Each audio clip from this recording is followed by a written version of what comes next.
और तेहरान से कुछ और नई तस्वीरें सामने आ गई हैं। भीषण तबाही की ये तस्वीरें हैं। इजरायल ने तेहरान पर हमला किया है। इजरायल की तरफ से लगातार तेहरान पर मिसाइलें दागी जा रही हैं और ये देखिए इमारतों की क्या हालत दिखाई दे रही है। क्षतिग्रस्त इमारतें नजर आ रही हैं और एक के बाद एक यहां पर मिसाइलें दागी गई हैं, जिसके बाद भारी नुकसान हुआ है। बढ़ते आगे, एक और बड़ी ब्रेकिंग आपके सामने। लेबनान में इजरायली हमले का वीडियो सामने आया है।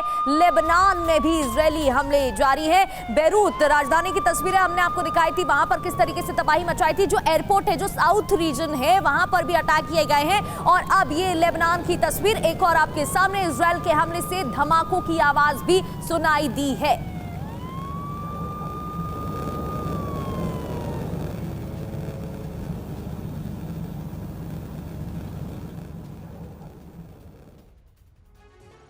और देखिए ईरान में कुर्द विद्रोह होने वाला है और इनसाइड स्टोरी क्या है, इनसाइड रिपोर्ट क्या है, सबसे पहले ये देखिए।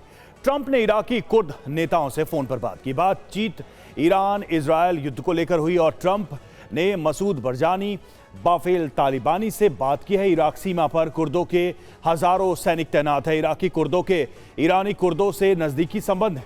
नेतन्याहू कुर्दों को विद्रोह के लिए तैयार कर रहे हैं। नेतन्याहू ट्रंप की मुलाकात के दौरान बनी थी योजना। एक्सियोस के हवाले से यह जानकारी सामने आई।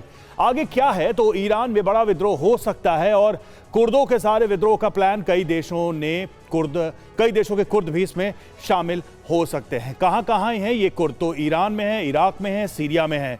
संजय मेस्टन सर, कुर्दों को लेकर अगर देखा जाए तो 70s और 80s में कुर्दों का दमन किया गया इस्लामिक शासन के द्वारा। ये बात छुपी हुई नहीं है। विद्रोह लंबे समय तक रहा है। जो बॉर्डर लाइन है इराक ईरान की, वहां वो कितने एक्टिव रहे हैं हम जानते हैं। उनके अपने मिलिशिया हैं। क्या इनके सहारे जब जमीन पर अमेरिकी फौज उतरेगी, ये विद्रोही गुट उतरेंगे? और जो एक स्प्लिट दिखाई दे रहा है ईरानी सोसाइटी में, उस स्प्लिट का सहारा लेकर वो जो रिजीम चेंज की बात कही जा रही है, वो जो डेमोक्रेसी या वेस्टर्न वैल्यूज को फिर से सेट करने की बात कही जा रही है ईरान में, उसकी पॉसिबिलिटी है? या फिर दमन का एक नया चक्र शुरू होगा? उन्होंने पहले इनको दबाया, अब ये उसी तरीके से उनको दबाएंगे। मेरे को पूरी पॉसिबिलिटी लगती है। इसके कई कारण हैं। पहली बात, जो इराकी कर्ज हैं उनके पास ऑटोनॉमी है, और दूसरा जो इरानियन कर्ज हैं, जो इरानियन कुर्द का इलाका है, उसमें देखिए जनरली सुन्नी डोमिनेटेड कर्ड्स हैं और वहाँ ईरान हुकूमत का सॉलिड कंट्रोल है। IRGC की काफ़ी प्रेजेंस है। उनका बॉर्डर है आर्मेनिया और अज़रबैजान के साथ। अज़रबैजान के साथ ये जो इजरायली की प्रेजेंस है वहाँ पर बहुत अच्छी है। अज़रबैजान की एम्बेसी है इजराइल में और इनकी स्ट्रेटेजिक पार्टनरशिप है। और आपने देखा है अमेरिका ने भी आर्मेनिया के साथ पिछले साल स्ट्रेटेजिक पार्टनरशिप की है।